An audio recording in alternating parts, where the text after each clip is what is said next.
पढ़ेंगे the Tempest का act 3 scene 1। अगर आपने पहले के सीन्स नहीं देखे तो ऊपर कार्ड्स में लिंक आ रहा है, आप चाहें तो देख सकते हैं। एक्ट 3 सीन 1 में शेक्सपियर ने रोमांटिक एलिमेंट्स डालने की कोशिश की है। यहाँ पर फर्डिनेंड और मिरेंडा एक दूसरे से प्यार भरी बातें करेंगे।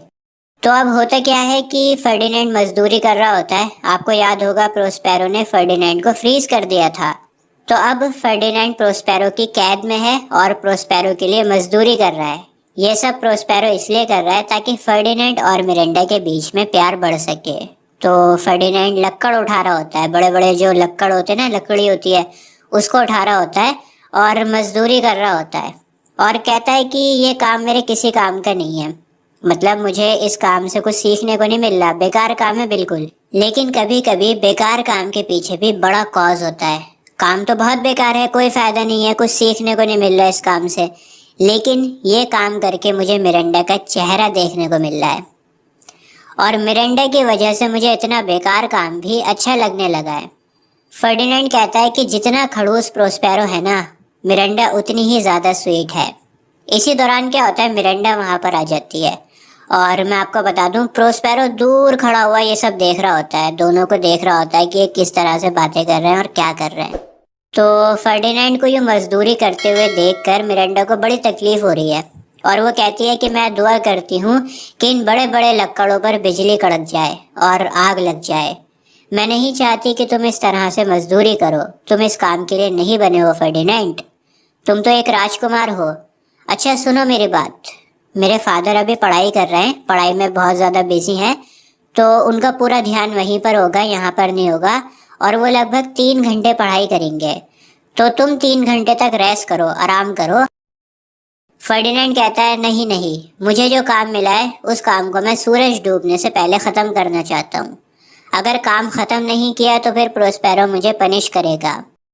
मिरेंडा कहती है अच्छा तो फिर एक काम करते हैं, तुम आराम से यहाँ पर बैठ जाओ, तुम्हारा काम मैं कर देती हूँ। फर्डिनेंड कहता है नहीं, तुम कैसे ये मजदूरी कर सकती हो, तुमसे काम करवाने से बेहतर है कि मेरी सारी मसल्स काम कर करके टूट जाएं, मेरी कमर टूट जाए। मतलब कहना चाह रहा है कि मैं अपनी आखिरी सांस तक काम करूँगा लेकिन तुमसे कोई काम नहीं करवाऊँगा, चाहे कितनी ही बुरी हालत हो जाए मेरी, लेकिन तुमसे कोई काम नहीं करवाऊँगा। मिरेंडा कहती है कि ये काम मैं कर सकती हूँ, इतना कोई मुश्किल नहीं है। मुश्किल इसलिए नहीं है क्योंकि मैं दिल से ये काम करना चाहती हूँ, मैं दिल से तुम्हारी मदद करना चाहती हूँ, इसलिए ये काम मेरे लिए मुश्किल नहीं है। और तुम्हारे लिए ये काम इसलिए मुश्किल है, इसलिए बोरिंग है क्योंकि तुम्हें ये काम बेकार लग रहा है, इसलिए तुम्हें मुश्किल लग रहा है ये काम, और मैं दिल से करना चाहती हूँ तो मुझे ये काम आसान लग रहा है। देखो जब कोई काम ज़बरदस्ती करते हो ना आप, आपका मन नहीं होता, तो वो काम आपको मुश्किल लगने लगता है। तो यहाँ पर मिरेंडा यही समझा रही है फर्डिनेंड को। प्रोस्पेरो दूर खड़ा हुआ देख रहा होता है और कहता है कि इन दोनों को सच्चा प्यार हो गया है। मिरेंडा फर्डिनेंड से कहती है कि तुम बहुत थके हुए लग रहे हो। फर्डिनेंड कहता है ऐसा कुछ नहीं है, तुम मेरे पास में खड़ी हो, थकना कैसा, काहे की थकन, तुम्हारे साथ तो शाम भी सुबह जैसी लगती है। मतलब देखो होता क्या है कि शाम को इंसान थक जाता है, पूरे दिन काम करता है तो थक जाता है, लेकिन सुबह में एकदम फ्रेश, हम लोग एकदम फ्रेश उठते हैं, हमें कोई थकान नहीं लगती। तो यही बोल रहा है कि तुम्हारे साथ तो मेरी शाम भी सुबह जैसी है। मतलब क्या है कि मैं शाम को भी एकदम फ्रेश रहता हूँ, सुबह जितना फ्रेश रहता हूँ, क्योंकि तुम मेरे साथ हो। और फिर फर्डिनेंड मिरेंडा से उसका नाम पूछता है। मिरेंडा ने अभी तक फर्डिनेंड को अपना नाम नहीं बताया था और फर्डिनेंड मिरेंडा को मिस्ट्रेस बोल रहा था। तो वो कहती है कि मेरा नाम मिरेंडा है। हालांकि प्रोस्पेरो ने मना किया था मिरेंडा से कि तुम अपना नाम मत बताना फर्डिनेंड को, लेकिन मिरेंडा ने अपने प्रॉमिस को तोड़ दिया और अपना नाम बता दिया। फर्डिनेंड कहता है कि बहुत अच्छा नाम है, मैं बहुत सारे लड़कियों के साथ में रहा हूँ, क्योंकि राजकुमार था तो राजकुमार के आगे पीछे तो बहुत सारे लड़कियां रहती हैं।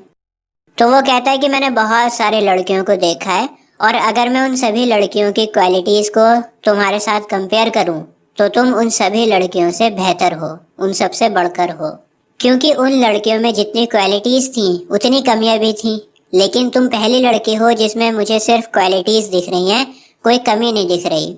मिरेंडा कहती है कि मैंने आज तक किसी भी लड़की को नहीं देखा, तो मुझे नहीं पता कि कौन कितना खूबसूरत होता है, क्या क्या क्वालिटीज़ होती हैं, और मेल में भी मैंने सिर्फ अपने फादर और कैलिबन को ही देखा था। तुम पहले मर्द हो जिसे मैंने देखा है और अब तुम ही मेरे लवर रहोगे। मैंने तुमसे ही प्यार किया है और अब मुझे किसी को नहीं देखना। तुम्हारे साथ सारी जिंदगी गुजारना ही मेरे लिए सबसे बड़ी अचीवमेंट होगी। फर्डिनेंड कहता है कि मैं एक राजकुमार था, लेकिन अब मैं एक राजा बन चुका हूँ। दरअसल फर्डिनेंड को लगता है कि उसके फादर अलोंसो मर चुके हैं, तो वो कहता है कि मैं अब राजा हूँ। मुझे तुमसे कहना है कि मैं तुमसे बेपनाह मोहब्बत करता हूँ। मिरांडा कहती है कि क्या तुम मुझसे प्यार करते हो? इसके बाद हर प्रेमी की तरह फर्डिनेंड भी कस्में खाने लगता है और मिरांडा को बताने की कोशिश करता है कि वो उससे कितना प्यार करता है। तो फर्डिनेंड कहता है कि इस दुनिया की कसम, हेवन की कसम, मैं तुमसे बहुत प्यार करता हूँ और अगर मैं झूठी कस्में खा रहा हूँ तो मुझसे सब कुछ छिन जाए। जो कुछ भी मैं डिजर्व करता हूँ वो सब मैं खो दूँ अगर मैं गलत बोल रहा हूँ तो। ये बातें सुनकर मिरांडा रोने लगती है आंसुओं से। प्रोस्पेरो ये सब देख रहा होता है और बहुत खुश हो रहा था और दुआ करता है कि गॉड इन्हें ब्लेस करे। फर्डिनेंड मिरांडा के आंसू देखकर पूछता है कि तुम क्यों रो रही हो? मिरांडा कहती है कि पता नहीं मैं तुम्हारे प्यार के काबिल हूँ भी या नहीं। मैं तुमसे ही शादी करूंगी, तुम्हारी ही वाइफ बनूंगी।